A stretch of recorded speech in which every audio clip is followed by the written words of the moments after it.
So the Ottoman Empire, may Allah reward them, did an amazing job in establishing Islam.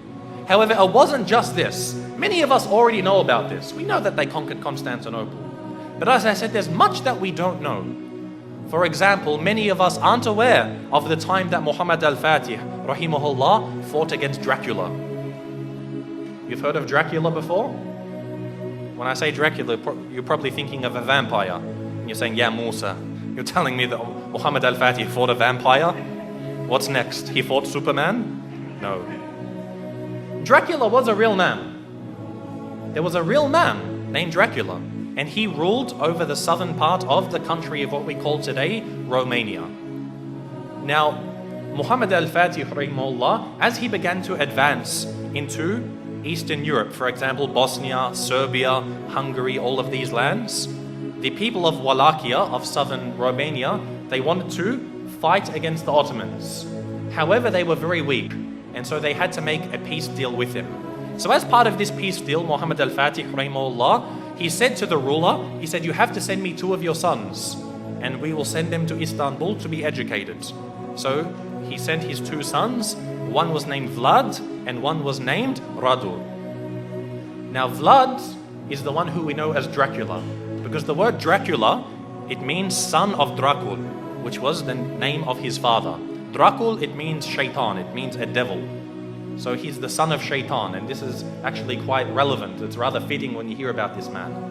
What happened was, they went to Constantinople, they studied about Islam, and his brother actually became Muslim. So the brother of Dracula, Radu, became a Muslim. He memorized the Quran, he studied so much, and even Dracula studied the Quran even though he wasn't a Muslim. He spoke Arabic, he spoke Persian, he spoke Turkish, and of course Romanian and other languages.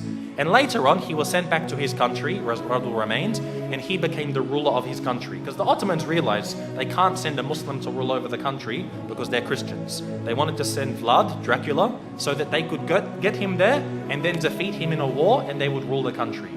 However, Dracula, he decided that he wasn't going to do what the Sultan wanted. The Sultan sent him 2 emissaries, 2 people to come speak with him, and they said to him, you must pay us the jizya. Now that you're the ruler of the country, you have to pay us jizya. And so Dracula, he said to them, if you want to step inside of my court, you have to take off your turban. And so they said, no, we won't remove it for you. We're not going to remove it for a kafir. So he said, take it off. Again, they refused. So he told someone to come with some very big nails and hammers, and he said, if they refuse to remove it for me, then they will never remove it again. And he commanded that their turbans be nailed into their heads. And of course, this in effect killed them. So this was an act of war. Dracula had decided that he wanted to go to war with the Islamic State. And so Muhammad al-Fatih, rahimahullah, he sent a massive army to go fight against them. But Dracula, because of his tactics and the fact that he knew the Ottomans very well, he was able to defeat them on some occasions. Now what he did is what really makes him stand out as being an absolute devil. Dracula, what he did is when they would kill a person, or sometimes they wouldn't even kill him, they would capture them, he did something which is called impaling. Now, if you haven't heard of impaling, it's a pretty gruesome thing to start to describe. What they would do is they would get a very, very big stick. They'd make it sharp at one end, they would insert it through your backsides, pass it through your body until it comes out of your mouth. They would impale them, they would pass this through their body. A lot of the time they would be alive as well. And this is how they would kill them.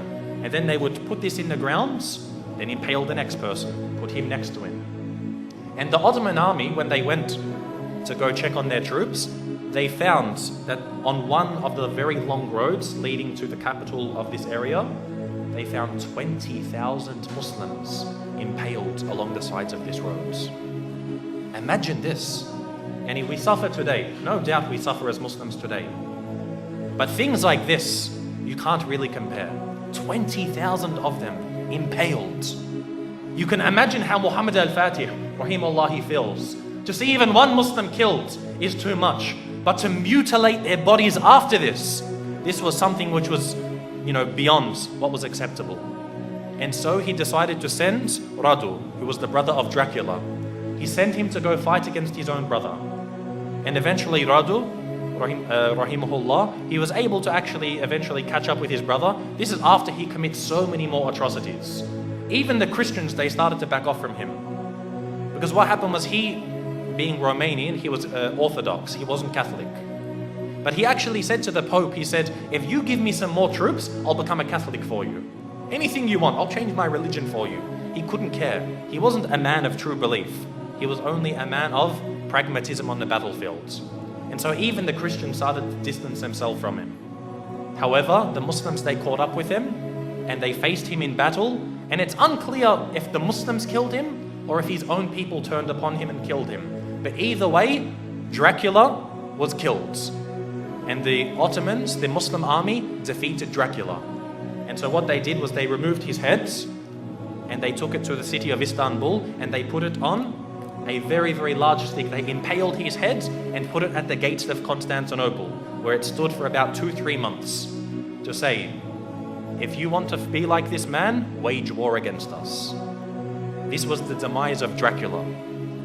And again, as Muslims, most of us won't even know about this.